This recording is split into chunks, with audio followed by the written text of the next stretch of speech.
Hello, everybody, and welcome to this second installment of our Kennan Institute series on the origins of the war. And I think you all know which war I'm talking about. I'm Michael Kimmage, the director of the Kennan Institute, and it gives me enormous pleasure and pride to introduce today our guest speaker, interviewee, the William E. Schmidt Distinguished Professor at the Kissinger Center at SAIS at Johns Hopkins University. That's Sergei Radchenko.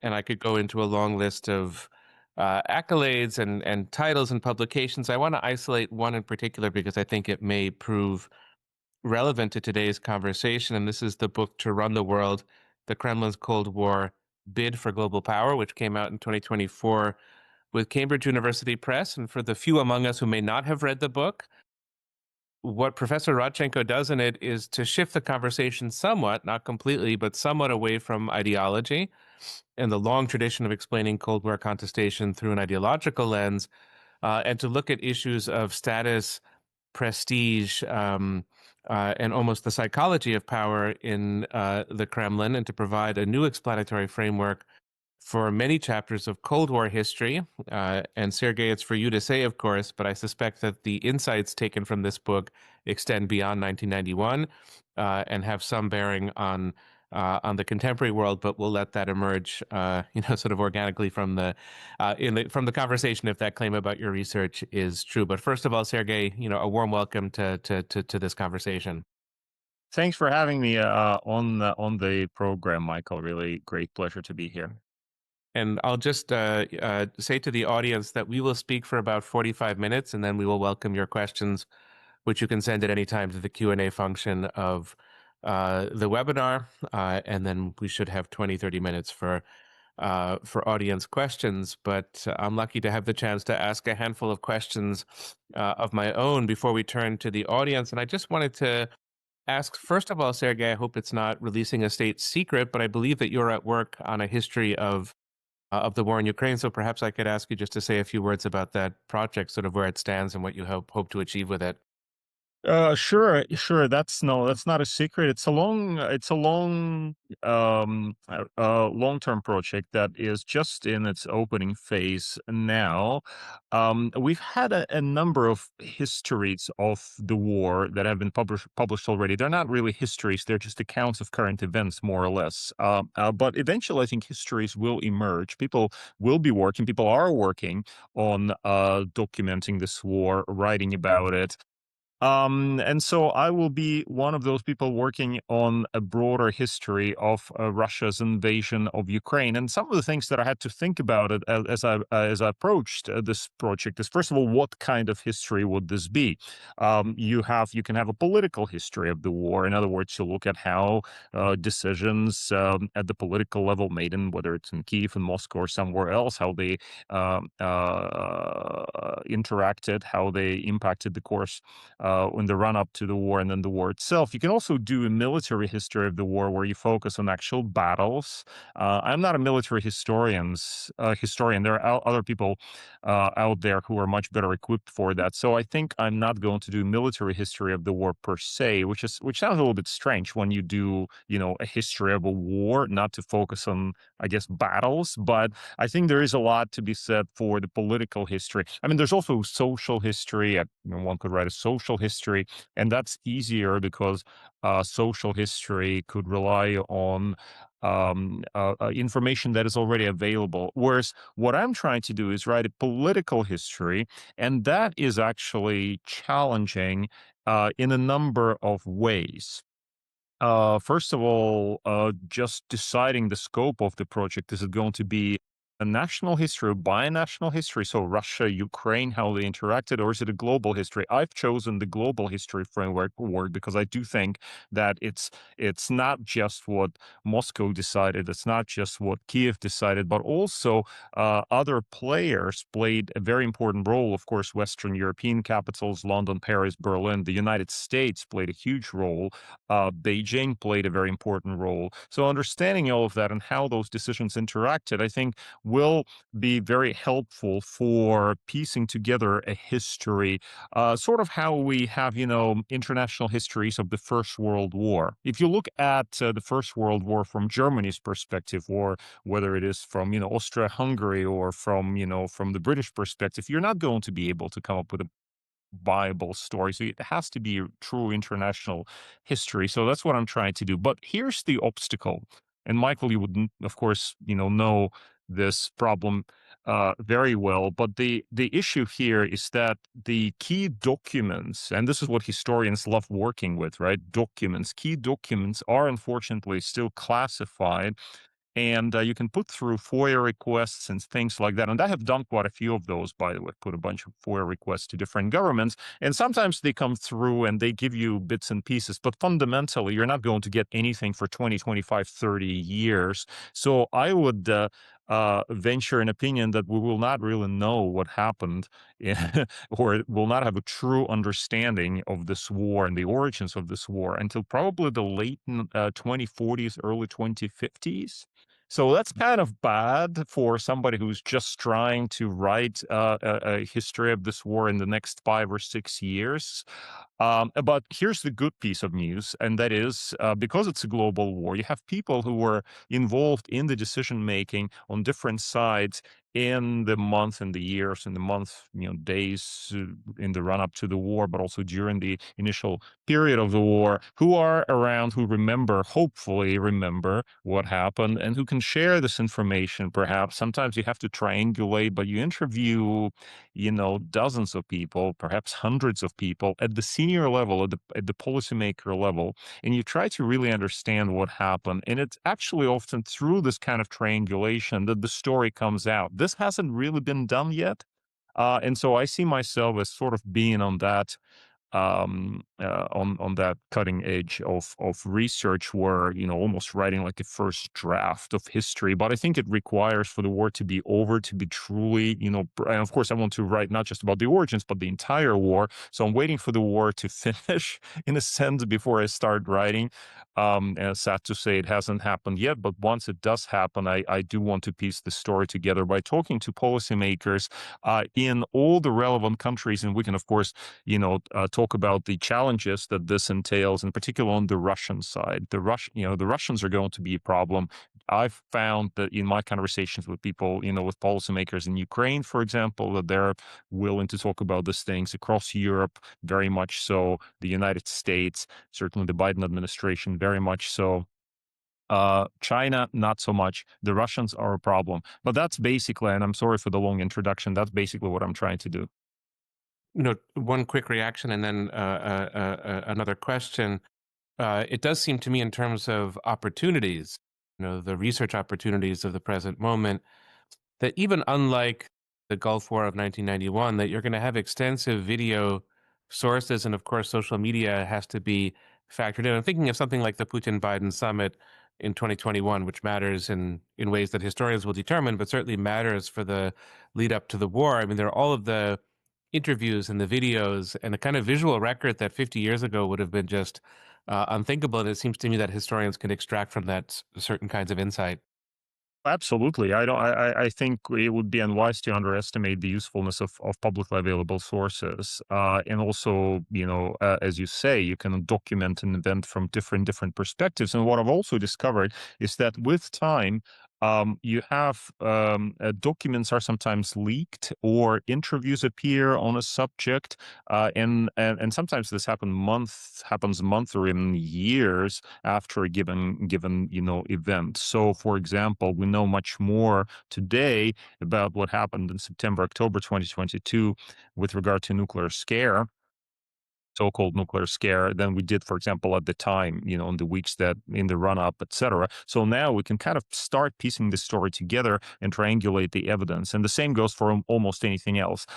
And that comes not even necessarily from anybody in particular, like historians going out there interviewing those actors, but those actors talking about these things in retrospect, sometimes changing their stories. Putin is famous for that, right? Sometimes Putin has whole archive of his remarks on Kremlin.ru, which is widely used by people. And you can compare his statements over the years, and you can see how he changed his positions or maybe repeated the same things. And so those kind of sources are also quite useful, I think. Not to mention, and this is a very, very important issue, but once people who were in office at the time, once they actually step down, it turns out that they're more willing to talk to historians, not surprisingly, and also they'll still spin a story. They'll still want to justify their actions, right? Maybe to highlight their importance, how important they were to particular decisions, or to justify themselves how correctly they acted, and how they never made any mistakes. But in any case, they'll be able to tell you more than they were able while they occupied an office. Because if you, for example, even now you go to Zelensky and talk to him about, I don't know, the origins of the war, he will have political motivations in mind because he's first and foremost preoccupied with his present and not with everything in the past already has some direct bearing on what's happening now. Whereas if you talk to former officials, they are perhaps less constrained in this way, or they are less likely to try to manipulate this information. So that's that. I guess that's the usefulness of historians. We go out there and we find those people, we try to talk to them and find out what happened. I want to flip the coin in a way when you speak, and I couldn't agree more about the global dimensions of this conflict. And to all of the global angles that you mentioned, one could add the Middle East. I'm not sure Putin would have invaded in 2022 had he not intervened in Syria in 2015 and judged that in his terms to be a success. And I think he had a sense that Russia was kind of on a roll, and the Middle East is an important part of that chapter of that story. So, it's kind of endless in some ways, the global dimensions that one can unravel. I'm firmly convinced that this subject is going to need teams of historians, sort of collectives to work on it. That expertise will have to be pooled because probably no individual can command all of this, and that will be a kind of research imperative for the short to medium term. But I want to ask about the local sides of the war, because I agree that the war is ruthlessly international and global in its origins, but it also feels to me acutely local. I'll just mention throw out a few things, and I'm very curious to get your response. But I'm thinking of the topography of the city of Kiev and the very urban structure of the Maidan. Of course, we know the sort of Facebook posting of Mustafa Nayem, to come to the Maidan in late November of 2013. And, what begins as, I think, a very episodic, localized, particular protest for extremely particular local reasons burgeons into something larger that, sort of November and then December. By January of 2014, you have a revolution.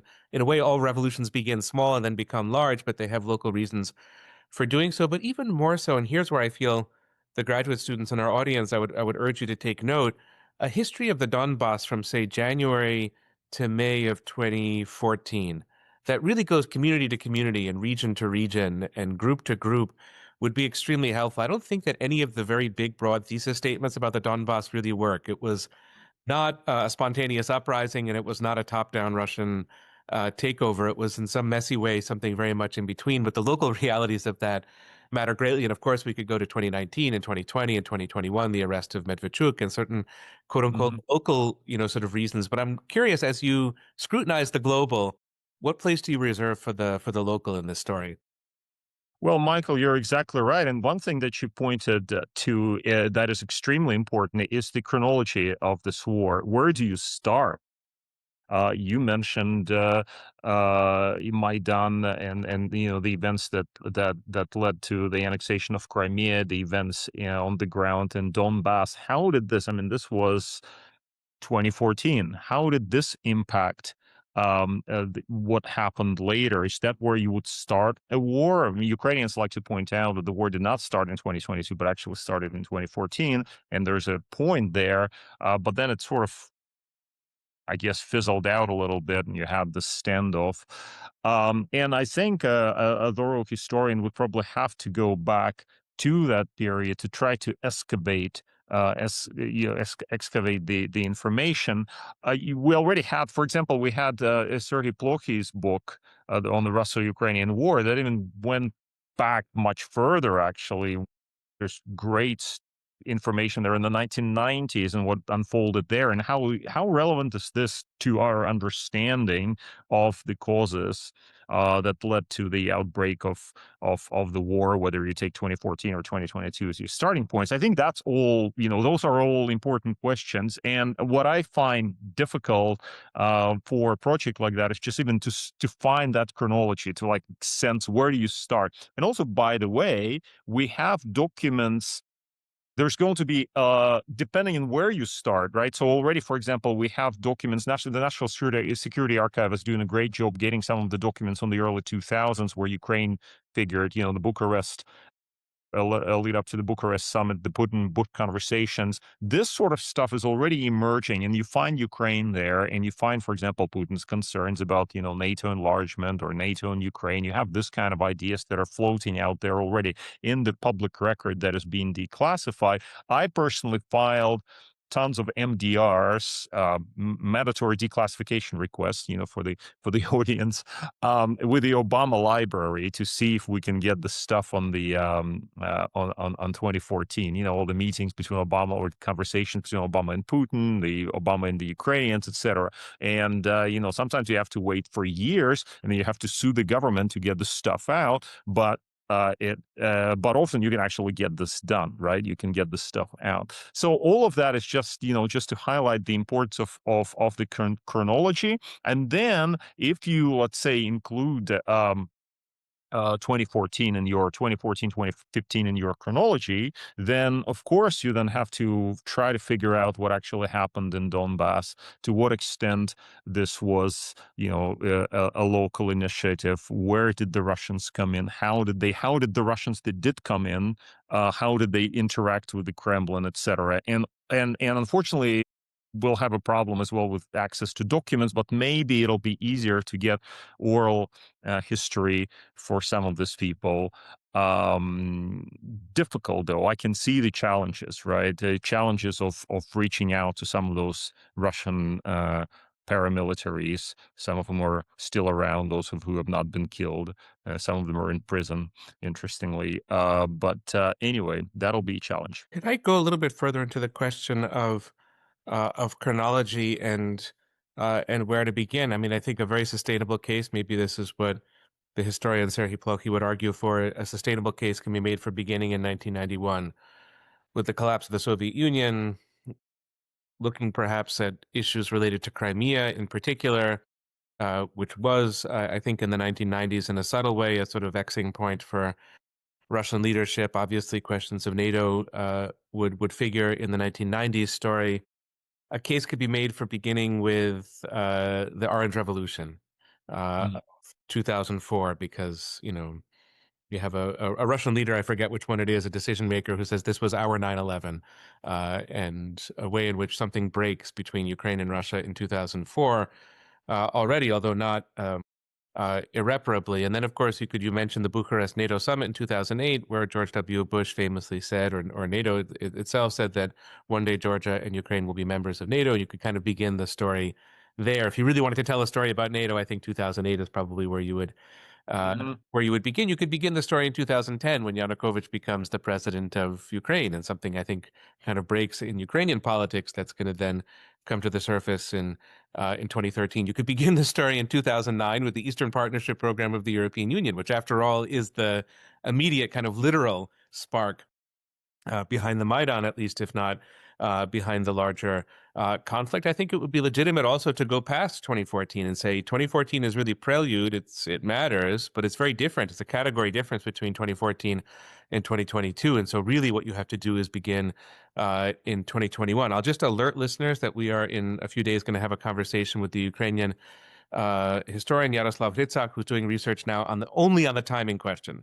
The big question he wants to answer is, when did Putin make the decision to invade? But I would presume around 2020 or 2021. So I don't know if you've solved this problem yet entirely to your satisfaction in terms of your book project, but I'm very curious where you'd like to begin, and more importantly, why you'd like to begin, where you want to begin. Right. I'm wrestling with this, but my tendency, I mean, despite the fact that I filed all those FOIAs and MDRs for 2014, my sense is that I will really begin in 2021 And that is for the following reason. I mean, even if you look at, for example, let's say history of the Vietnam War, and there are different ways of understanding history of the Vietnam War. A lot of Americans will understand history of the Vietnam War as something that actually began, I don't know, in 1964, right? So Gulf of Tonkin incident, et cetera, et cetera. This is Vietnam War. But if you look at it from, I don't know, a broader perspective, you can go back to like the mid 1940s. You can look at the first Indochina War, Dien Bien Phu, and all of those things that happened in the 1950s. So a good history of, let's say, the Vietnam Wars and the sense of American involvement in Vietnam would still take those things on board. And I think that's what I would do. I would look at all of those things, including with the new information that we're likely to have by the time that my book comes out in a few years' time. We'll have more information, potentially documents from the earlier period. But just for the coherence of the project, and because there's so much to tell, and you want to tell a very detailed story, and it's a global story as well, I would probably begin in 2021. And it makes sense because if we're talking about when did Putin make that decision, I mean, that actually is a contested proposition, and I don't know that we'll find out actually uh, before the book is out in a few years. I mean, that's probably something we'll find out in the 2040s or 2050s when he actually decided. He probably started thinking about it quite early, but then probably did not really decide until 2021. And so that's, I think, where I would start, maybe with the Geneva summit, maybe with the American withdrawal from Afghanistan, and then maybe with the information that was obtained. We still don't know exactly how or what the information was that the Russians are going to invade Ukraine, and that was shared by the American intelligence. So, sort of the events from the fall of 2021, things really start um, quickening.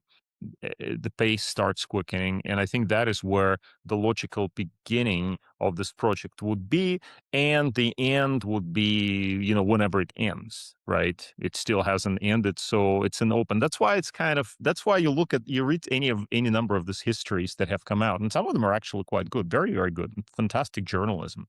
I mean, think of people like Yaroslav Trofimov, for example, who's published a fantastic book. But they're kind of open ended, they're kind of open ended. Once you have an end date, then also a lot of things become clearer in retrospect. Depending on how the war ends, will also maybe. I think it may actually change our perspective on what mattered and what did not matter, and what decisions were in error and what decisions were good, right?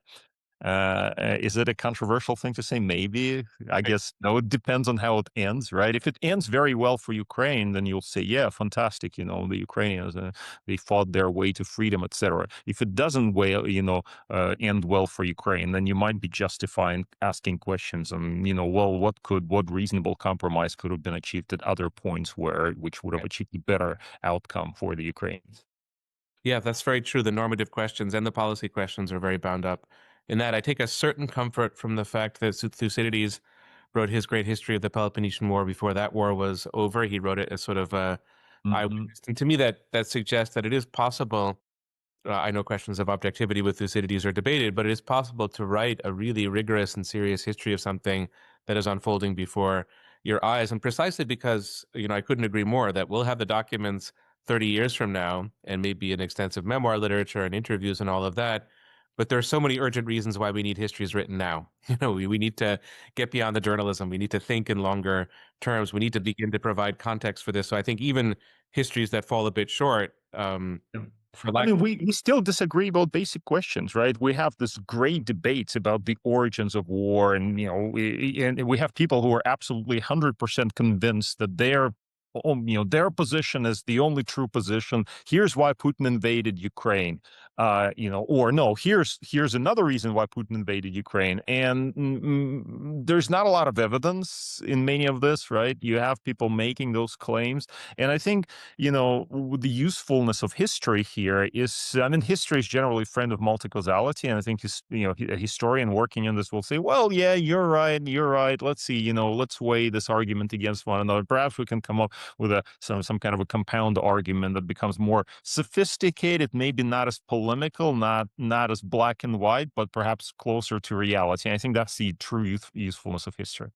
Yeah, and I think we can't get to that conversation soon enough. The polemics really don't do anyone any big favors. I want to ask before concluding my questions. I do want to ask about the Cold War, but before getting there, I do want to focus on the figure of Vladimir Putin. Nothing of what you've described suggests that you're going to only focus on Putin. That this is going to be Putinology. You've already mentioned how you want to have a global framing and multi causality. But it is, of course, true that Putin plays an outsized role in this, and his decision to invade is crucial. So acknowledging that there isn't good evidence, especially where it concerns Putin, that feels to me is really a black hole of evidence. We have lots of speeches, and we have the public persona, but the private Putin is basically unknown and perhaps unknowable. But sort of doing your best. How do you understand his thought process? You do suggest that he made the decision in 2021, although he may have thought about this earlier. If to ask the question very simply, sort of why did he do it? Do you have a working answer to that at the moment, or is that still a work in progress? I mean, it is a work in progress, and the way I approach this question is I take seriously the various alternative interpretations, and I do not necessarily try to rule one out because allegedly we don't have evidence for it, because we don't really have evidence for any of them at the moment. We're still very much in the fog of war. We won't know for some time. So I'll give you, I'll give you a short rundown of the various, hypotheses about Putin, why he did this. The one that is well known to our listeners, I'm sure, is Putin's fear of NATO enlargement, whether it's Ukraine in NATO or NATO in Ukraine, or something like that. And we have quite a number of analysts and experts who have history or for in the last few years have argued very strongly against this, despite the fact that Putin is on record multiple times, complaining about this years before the invasion. And so the question to ask here is this a possible motivation? My approach to is to take it seriously, not necessarily to say that NATO actually threatened Russia, because we have to be here. We have to ask this question. Okay, if it's pretty clear that NATO objectively probably did not threaten Russia and did not plan to invade Russia. I mean, Russia is a nuclear power, and who could really make this kind of argument? But perhaps if you try to put yourself in the place of Putin's generals or the Russian military, you could see how they could have perceived NATO enlargement as a threat. So you have to separate here the reality from the perceptions, and take their claims seriously, although with a grain of salt, but also their perception seriously, and try to ask, is it true that perhaps our perception of our own benign intentions could potentially be different from their perception of our benign intentions, or their perceptions of our intentions as to, perhaps not benign? So that's one set of issues, right? There's another set of issues, and that is Putin's imperialism, for example, and the idea that he clearly has and has articulated a number of times that Ukraine is not really a thing, and that it's basically part of Russia, should have been a part of Russia, etc. Should we take this seriously? Absolutely, we should take it seriously. Does it rule? Do those explanations cancel each other out? Not necessarily. Sometimes policymakers act for a number of reasons. It's very difficult to figure out the hierarchy of reasons, right? Sometimes no hierarchy exists. They sort of all overlap. They're entangled in their heads. They don't themselves know exactly why they acted. So that's another possibility for Putin's invasion of Ukraine. You can also add on to this, and you can say, well, this war is really not about Ukraine. This war is about changing the international order in a way that suits Russia, for example, or asserting Russia's status. And this is where, Michael, and thank you for advertising my book. Um, to run the world. This is where it sort of comes in, and the book obviously has this argument about the importance of state as great power state, and how the Soviets in their time craved it. And indeed, it contains a long epilogue that goes all the way to Putin, and shows how Putin is also motivated by that desire to place Russia at a higher level internationally, to reclaim Russia's greatness, and so on and so forth. And so Ukraine could be seen as a means to this particular end, because he felt that Russia could not have achieved it otherwise. It was being ignored, etc. It was being, seen as a regional power, or he was being seen as a kid in the back of the classroom, etc. And so his personal resentment of the status, his grievances about Russia's diminished status in the international order, those things could also have played a role in his decision to invade Ukraine, and in his broader design, because we don't have to assume that it all ends with Ukraine, right? We have other documents in the run-up, for example, to the war, where the Russians were trying to push NATO back to the borders of 1997. So, those things will all be important for a historian. And I think there's going to be evidence that can be actually found for all of those things, right?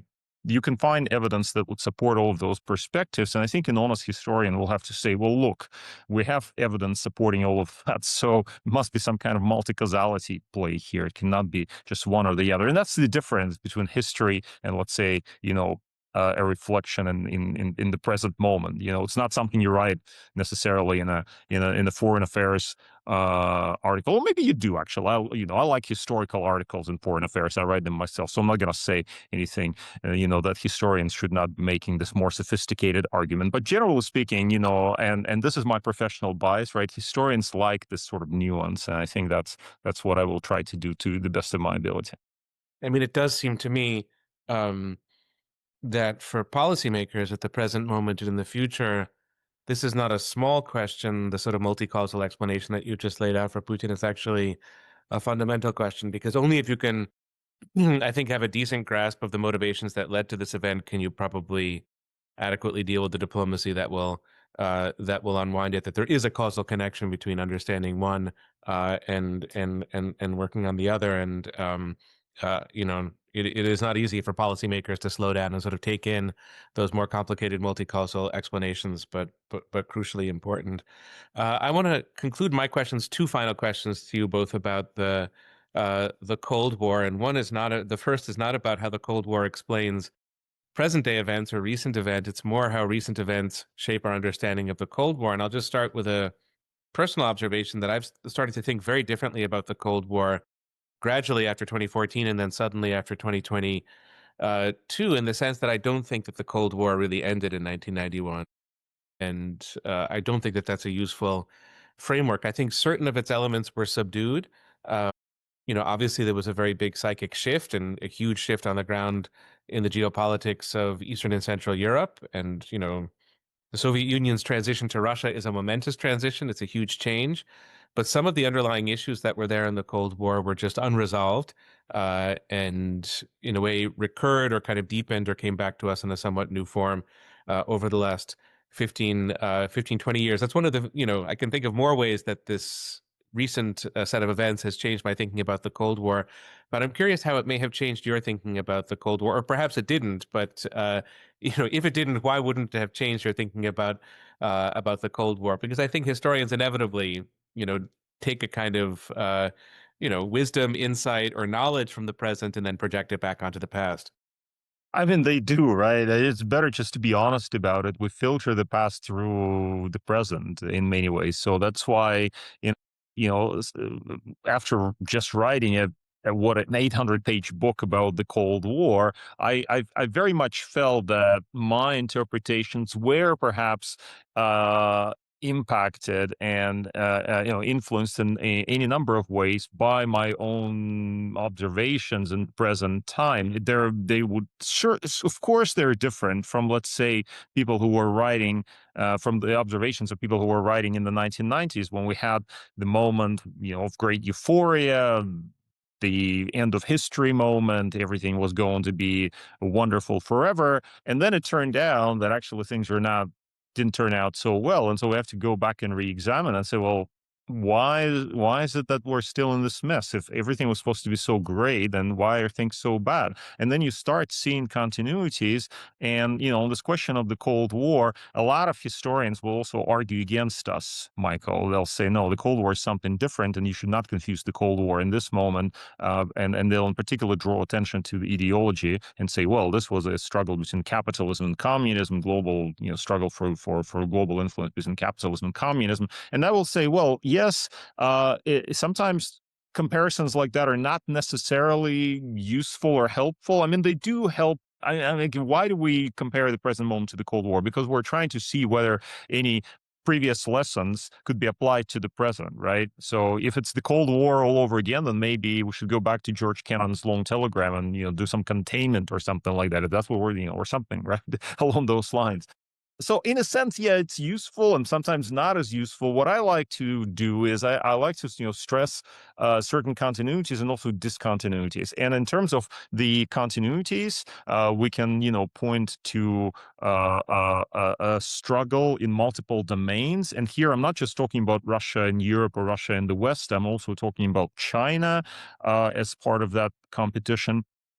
Struggle in economic competition, you have political competition, you have military competition, and of course you have nuclear weapons that really define the character of this conflict. So to say that nuclear weapons are irrelevant to what is happening in Ukraine is to bury your head in the sand. I mean, they have fundamental relevance, right? Huge relevance to understanding the West's response to the conflict in Ukraine, and that is something that has deep roots in the Cold War, for example, right? So you have those continuities, and one continuity that I think comes out of my book is that striving for greatness, striving for status, striving for recognition. That you see throughout the Cold War on the part of the Soviets. They really wanted American recognition as this co-equal.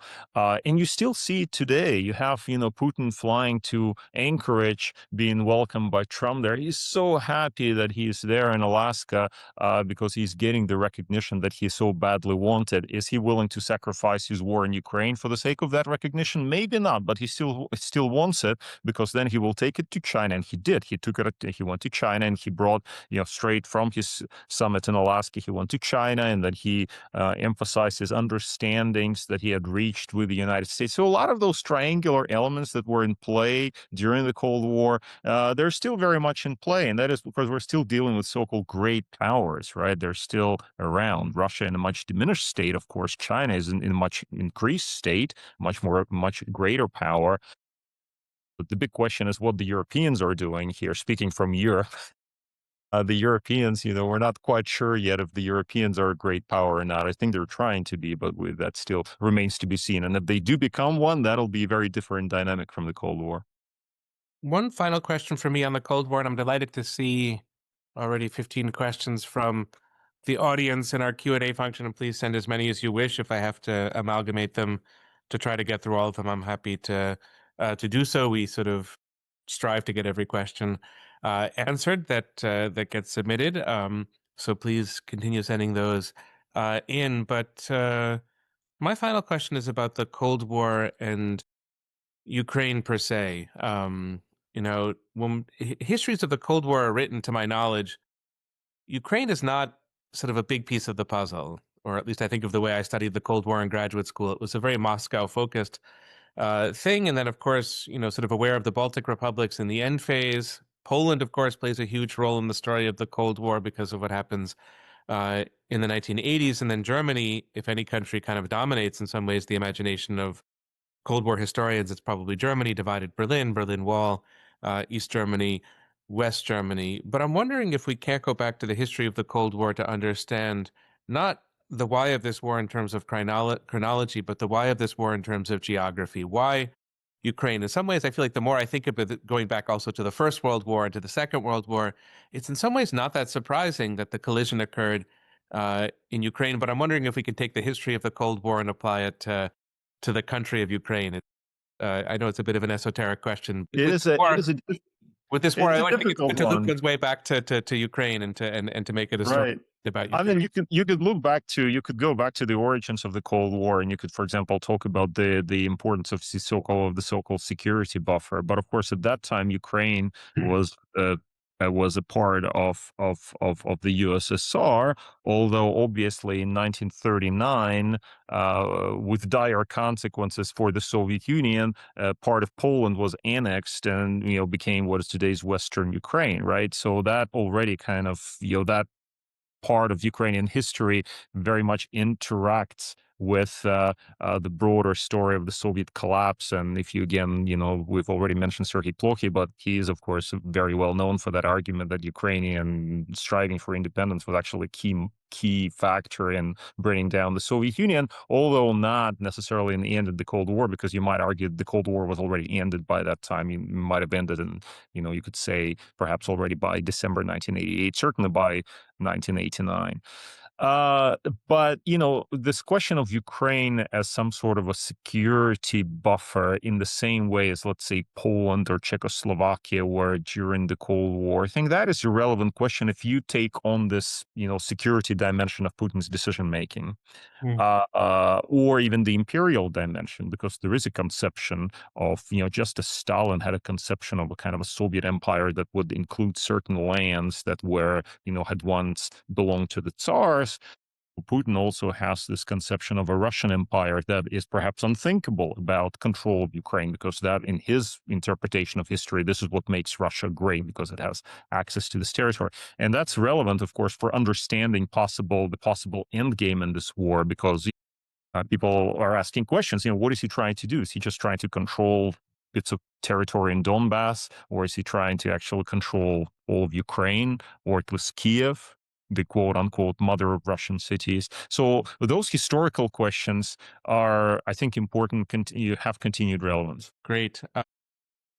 Sergey, my work here is done. We have lots of terrific questions from the audience, so I will now just try to moderate them and present them to you as best I can. We have a rich abundance of questions.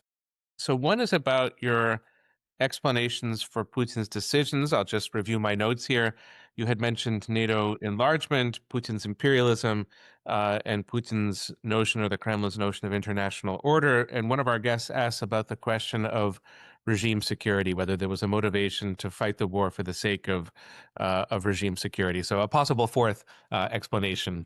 This is a very popular explanation for the Russian opposition in exile. They always like to talk about that, well, for Putin, war is the only way to keep in power, which, by the way, I don't necessarily agree with. And when I said that there are different explanations, it doesn't mean that all explanations are equal. I think some explanations probably carry greater weight. So even as a historian with an eye to multi-causality, I may sort of be skeptical about certain explanations. Why would I be skeptical about this particular explanation? I think the reason for that is because Putin has mainly consolidated his control by 2022.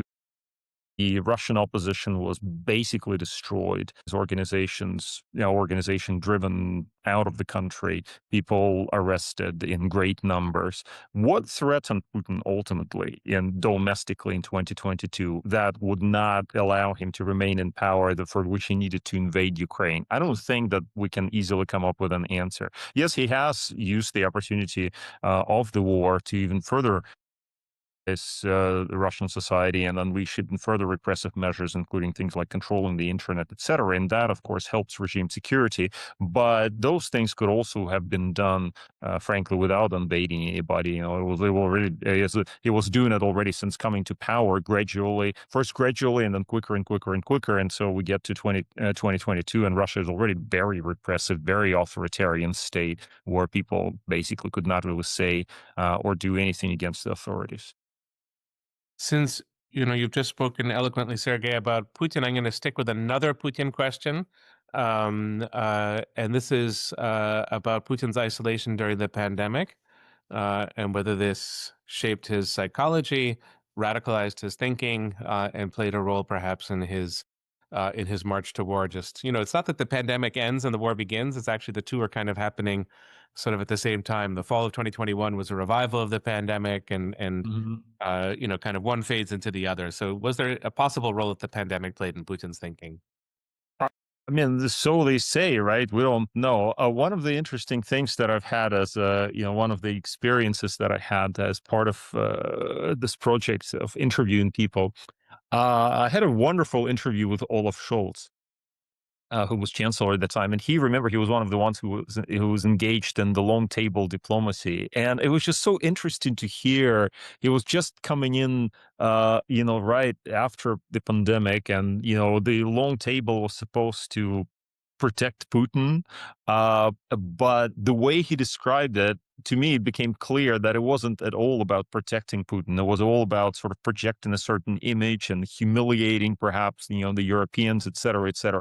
So I don't know what to make of it. Yes, he was isolated. Then he had the long table diplomacy episodes, but he also was then seen meeting with the people, sort of in the open, as it were. So the challenge is going to be how you separate the various, urban legends and the anecdotes about him being in isolation and coming up with these crazy ideas about what Russia should be, from the evidence that contradicts that. And also, by the way, on the question of Ukraine and his, historical fantasies about Russia and Ukraine being the same, you find elements of that actually going back years and years, to various statements that Putin made prior to the pandemic. So I wouldn't blame everything on the pandemic, but probably, but potentially played a role. But that's something that I think we still need to find out. Maybe interview more Russians. That'll be a challenge because they're not talking. Here's a very different kind of question. It's a fascinating one. Um, Maybe not exactly for you as a historian, but you may have to put another hat on to answer this one. And this is the question of how Europe itself could become a great power. I think you alluded to this earlier when you suggested that you have the kind of U.S. Russian dynamic, you have a Russian China dynamic, and this is all playing on the global level. And I think you kind of asked in the interrogative what the European role is at the present moment or during this war. So, if the assumption behind this question is correct, that Europe is not a great power, I guess the question is how could Europe become one? Or maybe one could add to this whether the war might encourage or push Germany plus Europe to become either a great power or more of a great power. Right. I think it's a great question. And I think the judgment is still out on this one, right? We'll have to see. There are clear tendencies towards Europe consolidating in various ways. Now, it's pretty clear that Putin is banking on the strength of nationalism. He feels that what brings nations together is nationalism, and European nations have, any number of nationalisms, and the, a European identity as such doesn't, it's not really strong enough. But that is something, by the way, it's not just a Putin fixation. You go back to the Cold War, and you discover there that the Soviets did not want to recognize the European community as a thing, right? For years and years and years, they just refused to recognize it and dealt individually with European countries. Why? Because they felt that it was better like this for them to play one European country against the other. And they're still doing the same thing today. They don't want to recognize Europe as a thing. They want to kind of have, they're looking to restart the Russian-German relationship, return to Rapallo or something like that, and keep, having fantasies to this effect. Now we have the French. The French, of course, have their own reasons to kind of reach out there and say, yes, we had the Entente and et cetera in the past. Maybe we can have something like that again. So the Russians kind of do this sort of game. They play with individual European countries. And the challenge for the Europeans is to come together and overcome their own, I guess, aversion to federal Europe. And what would federal Europe even mean? And is it even possible, especially in the context of the right-wing backlash in countries like Germany with AfD? We have that in Italy here. We have that in France. Never mind countries like Hungary. But even if that is impossible, other ways to potentially bring Europe together as more of a security defense actor. I think we're seeing first steps in that direction. One example is the SAFE facility, which obviously allows borrowing at the European level. by countries in the European Union and some partner countries as well, and this was fully subscribed to. Now, that was actually a limited amount of funding, but you could have greater funding as well made available for that purpose. And we have very active debates even now. What role will Germany play? Will there be, will other countries be scared if Germany takes too much of a role? If Germany does not take much of a role, then who will play this role? Is it the French, or somebody else? So it's a very good question. But I think this is one of those things where history is being made right in front of our eyes, and Putin is very helpful, right? The other person that is very helpful to that is obviously Donald Trump. He's very helpful. Together, they're working very hard to kind of create a European identity, and maybe, just maybe, they will be successful. Although I remain a little bit skeptical because, of course, there are complexities in store when you have 27 different member states with their own diverse agendas. I mean, Serhii Plokhy makes the point at the end of his book on the Russo-Ukrainian War, sort of a prediction that the war will be nation building, nation forming for Ukraine and for Russia, meaning that the war will, in a sense, change what these countries are. And I think, speculatively, at least, you could make a similar claim about Europe, that not nation forming from Europe, but perhaps confederation forming, or Europe forming on some level. Perhaps that's a change um, that's already happened. But yes, the 27, 28 plus nations of Europe, the overlapping EU, NATO structures, the role of countries like Switzerland, and what's core Europe and what's peripheral Europe makes this much more complicated than even the question of how the war will impact both Russia and Ukraine. So this next question, Sergei, takes us back to the 1990s, and is a question about Westernization in the 1990s. And the question is not why Westernization failed, maybe not in the 1990s, but after the 1990s for Russia. But the question is whether it could ever have succeeded in the first place. So a question that's sort of exploring, I guess, the the scope of pessimism about this. Was it a doomed project from the start? Was it the flaws of Yeltsinism that matter, or was it the unique vision of Putin that made Westernization increasingly difficult for Russia after 1991? Well, it's difficult to say, right? I mean, I would not. There is a certain school of thought that blames the West for, particularly the United States, for shock therapy, imposing solutions from without on this poor, struggling Russian economy that was already falling apart, etc. And there's some truth to this. I would always just first and foremost blame the Russians. Nobody, but the Russians are responsible for their own corruption. Nobody but the Russians are responsible for the resilience of imperialism, wars, the invasion of Chechnya that's already happened in 1994, right? Years and years before we find ourselves where we find ourselves today. You already had, and who was it? It wasn't Putin, it was Yeltsin who was already doing these things. Who is responsible for the oligarchs and all of that? The Russians are responsible for them. They made the mistakes. Now, is it fair to apportion the blame like this?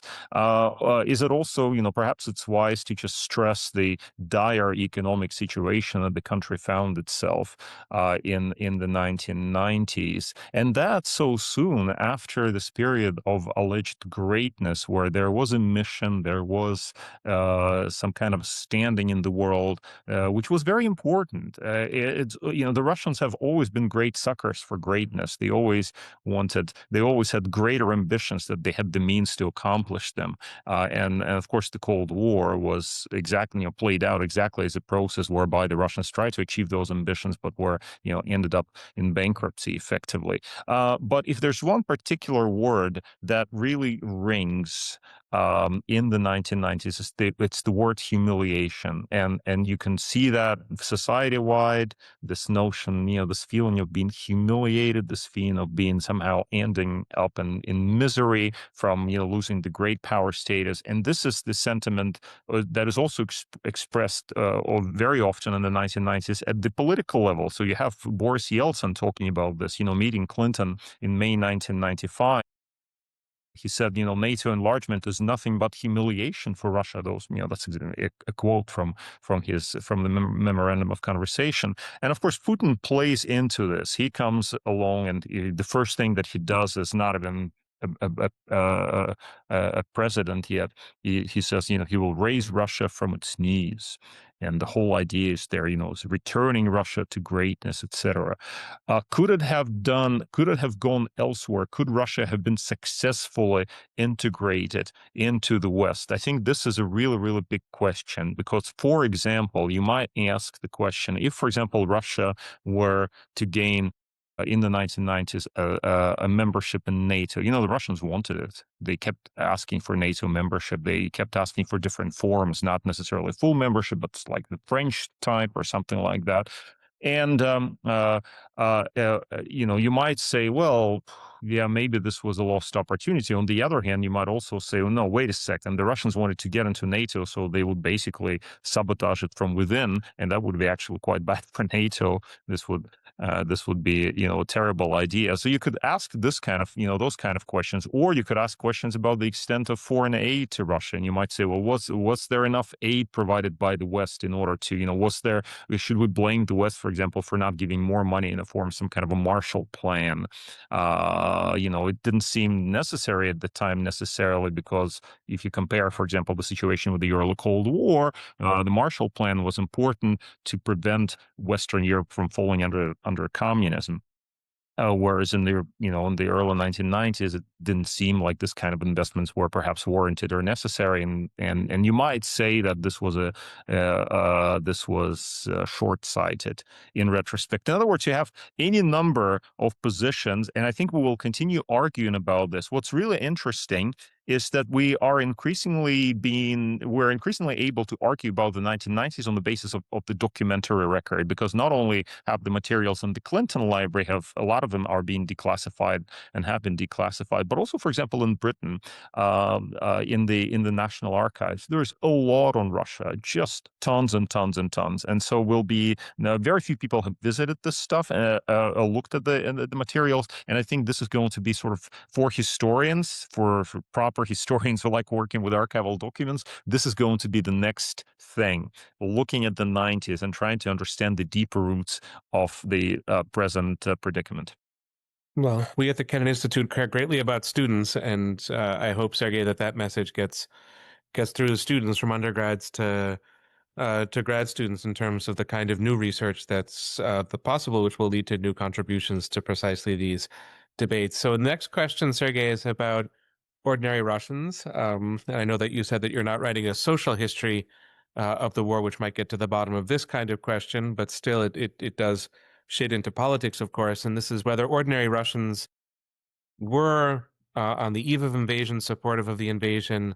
We have Levada polling to the effect that Russians in small majorities are supportive of the invasion, and the regular number of 80% support for Putin. Sort of make of that what you will. You can kind of you can address this as a polling question, but there are so many other ways to answer it. And so the place of ordinary Russians in all of this, and acknowledging, of course, the kind of system that Putin has built, where ordinary Russians don't have a voting say or a kind of direct political impact on decision making in the Kremlin. Right. I mean, it's a great question, and it's one of those that's been thrown around quite a lot, because you do have polling that would suggest that many Russians are, and a majority of Russians continue to be in favor of the regime and also of the war that is waging in Ukraine. You also have criticism of this position by from professional sociologists, but also from, for example, Russian opposition figures who say, well, you cannot really do polling in Russia anyway, because if somebody calls you on the phone and asks you, do you support the war? You better say that you do, because, something might happen to you if you say otherwise. So I cannot contribute to this all that much, because we know the positions, we know the different views. All I can say is, yeah, we have the anecdotal evidence that, yes, many Russians do seem to be supportive of the war, or at least not actively resisting it. And for many still see it as basically something that is happening far away from them. Although I think the understanding that this impacts their daily life has already started to well, has already appeared really, because of the decline in the standards of living, etc. Still, Moscow lives fine. Moscow's surviving and prospering. It's doing much better than Kiev, for example, right, in terms of the quality of life. So maybe perhaps there's a bit of a disconnect for many Russians still. They see this war as something out there, but perhaps many are buying into this argument that it is an existential war for Russia, at least now. Whatever Putin, whether he did it for right or wrong reasons, but no, now we have to be supportive of this because otherwise Russia will, fall to pieces, et cetera, et cetera. And this is by no means an incorrect assumption, by the way. So because of that, it's difficult to say, but we do see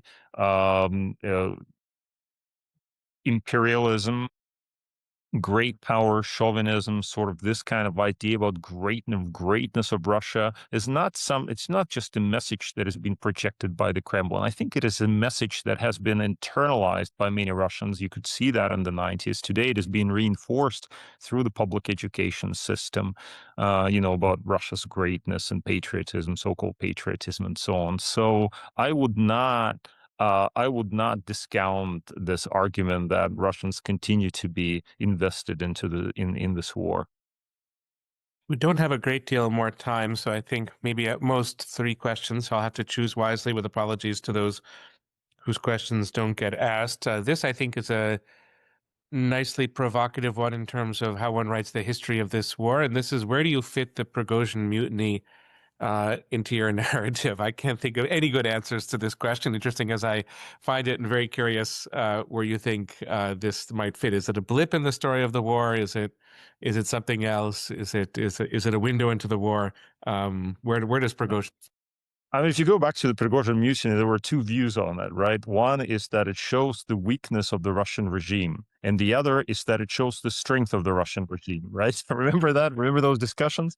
And weakness is because, how it obviously shows that, Putin is on his last legs because, how can he allow this sort of thing to happen? The strength comes from, well, after all, he actually, killed the guy. Therefore, look, he's really firmly in control and so this is obviously it has to be part of any story of this war. It has, especially the early period, the story of the Battle of Bakhmut, etc. How do you actually explain it? And this is where interviews are going to be crucial, and this is where documents are going to be crucial. And we do have Russian journalists, for example, who have been able to work on more broadly on Wagner and even get access to some of their documents and archives for the war in Ukraine period that have been, been able to explain it.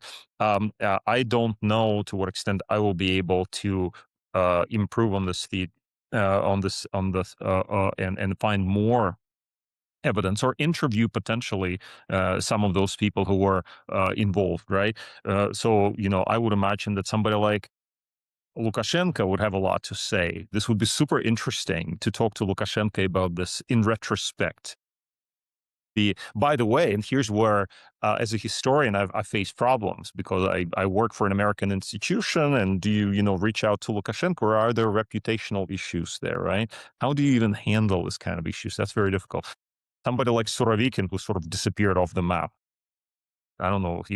I think lately seen, where was he spotted, and in Libya, or was it in Algeria or someplace like that?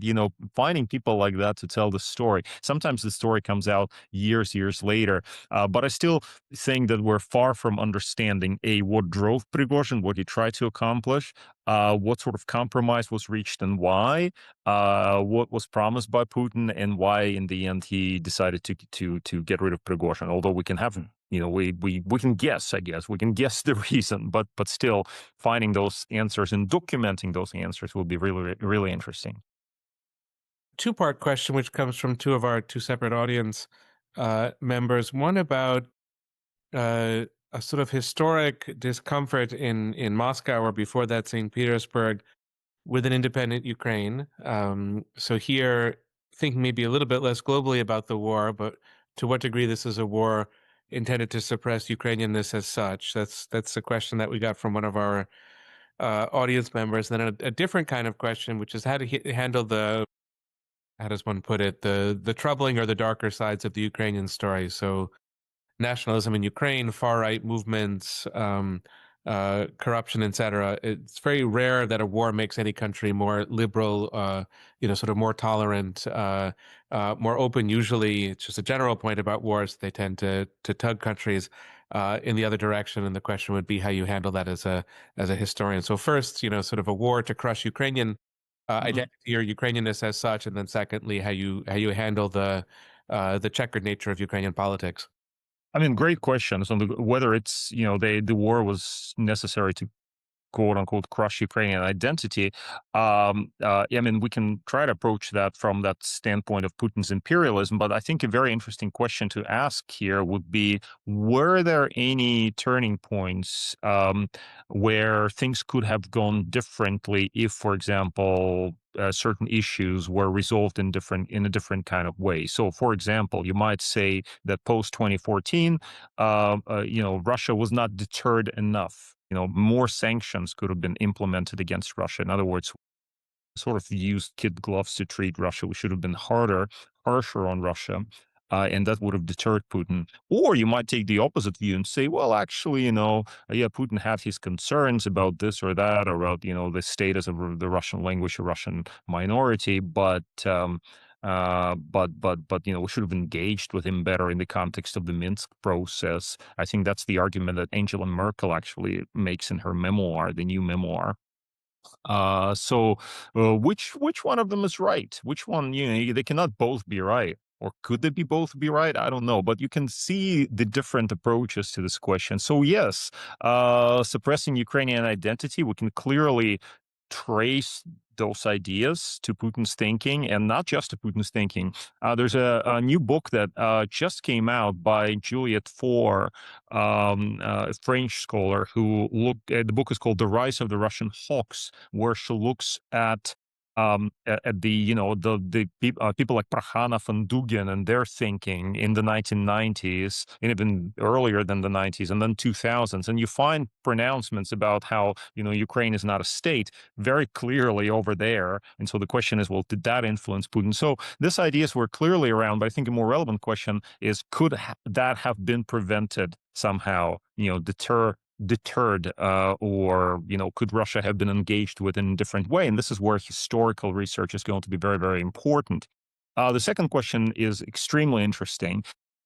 What I would say here is that, and this is where writing about the war as history becomes easier than, let's say, writing about it at present. Because if you today, at the moment when Russia is brutally invading Ukraine and bombing Ukrainian infrastructure and letting people freeze, etc., if you sort of raise questions about Ukrainian far right, about Azov, about some of those, let's say, less pleasant aspects of recent Ukrainian history, then you will just face a storm of criticism, and you'll be accused of airing pro-Russian views or being Putin's useful idiot, etc. But I think if you do it historically, you will find that perhaps there are some issues that could be profitably discussed, and reasonable questions might be posed, right? In the way that, for example, certain Ukrainian narratives may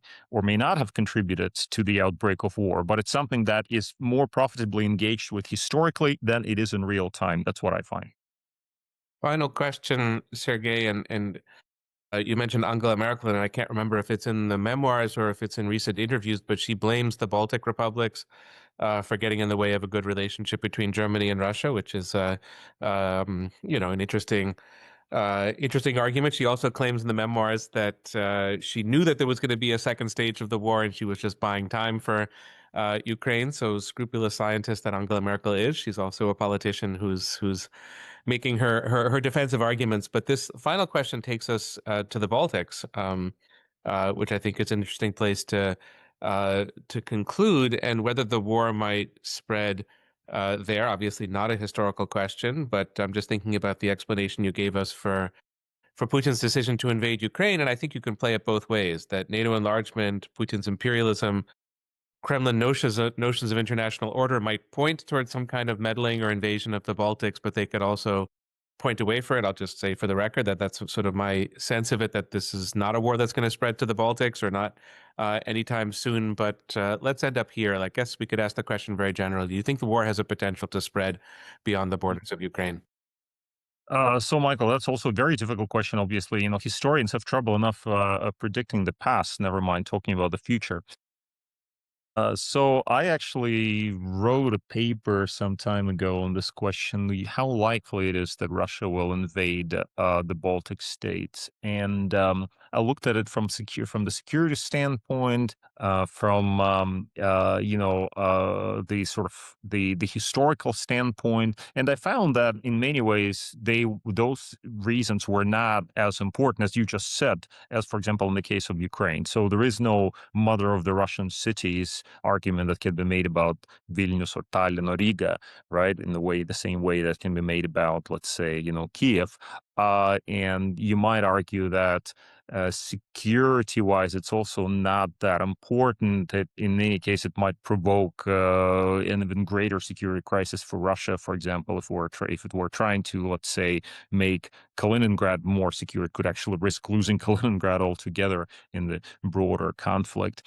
The only reason that I could come up with in my analysis about why Russia might actually invade. Oh, by the way, another reason is, of course, they're softer targets. So, for example, if it wanted to invade anybody, why not invade Moldova instead of the Baltics that are covered by Article 5? But the reason in favor of invasion was that it could certainly test the credibility of Article 5, and if Putin thinks that it's actually not worth much, then this could be a moment to do that, especially if we're talking not about a full-fledged invasion, but sort of just some kind of hybrid operation that looks at to take advantage of the Russian populated parts of Estonia, for example, where you have a large Russian ethnic presence. So, on the whole, I would agree with you that the chances are not in favor of that, I suppose, just because Putin must understand that Russia is actually fairly weak.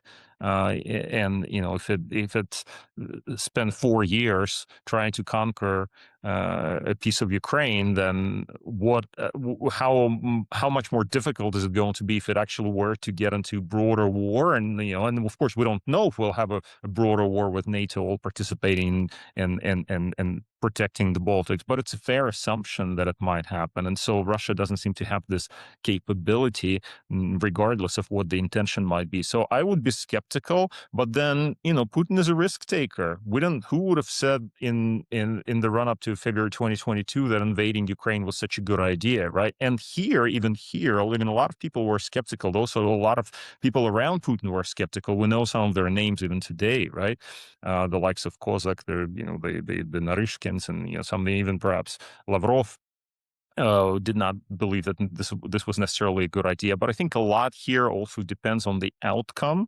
So in retrospect, much like Hitler after the invasion of France, Hitler's generals were like, "Whoa, he must have been, must be a genius." And perhaps depending on the outcome of the war in Ukraine, Russian elites might actually consolidate around Putin and say, "Well, actually, he had a lot of foresight. We thought it was a crazy idea, but look, he's been able to do this or that."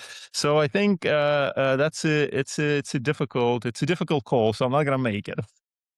Well, that seems like a perfect note on which to conclude. Sergey, thank you so much for your time today. Let me mention again the book that Sergey has already published, To Run the World, a really groundbreaking and wonderfully readable book on the history of the Cold War. And of course, we'll look forward to having you back to the Kennan Institute to talk about your book on the current war when you complete it, and hopefully for other discussions in the meantime. But enormous thanks to you for coming and joining us today. Thank you, Michael. Really appreciate it.